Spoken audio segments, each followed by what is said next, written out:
बाब पंजुम, वफा के रंग। माहीन की नई जिंदगी। माहीन ने एनजीओ की मदद से अपनी तालीम मुकम्मल करने का अज़्म कर लिया था। हर दिन वो अपने ख्वाबों के करीब जा रही थी, मगर दिल की गहराई में शमाइल की यादों का समंदर बिखरा हुआ था। शमाइल की कुर्बानियां। जेल में शमाइल के हालात सख्त थे। वो अपनी बेगुनाही का सबूत पेश करने के लिए हर मुमकिन कोशिश कर रहा था, मगर निज़ाम इंसाफ की दीवारें इतनी मजबूत थीं कि वो अक्सर नाउमीद हो जाता था। पैगाम रसानी। माहीन और शमाइल एक दूसरे से चुपके से खतूत के जरिए बात करते रहे।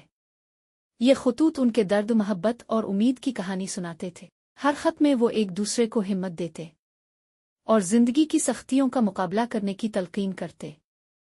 सरवर का गुस्सा। सरवर अख्तर का गुस्सा बढ़ता जा रहा था।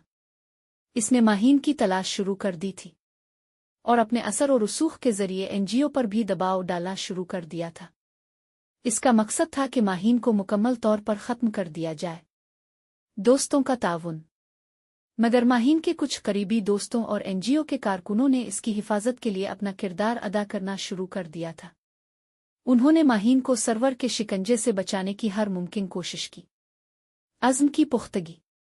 माहीन ने अपने अज़्म को और भी मजबूत कर लिया था। वो जानती थी कि शमाइल के बगैर जिंदगी अधूरी है और वो अपनी मोहब्बत को हर जुल्म के खिलाफ बचाएगी।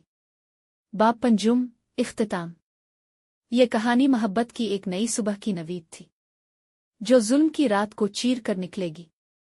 माहीन और शमाइल की मोहब्बत का ये सफ़र अब और भी ज्यादा ताकतवर और गहरा होने वाला था।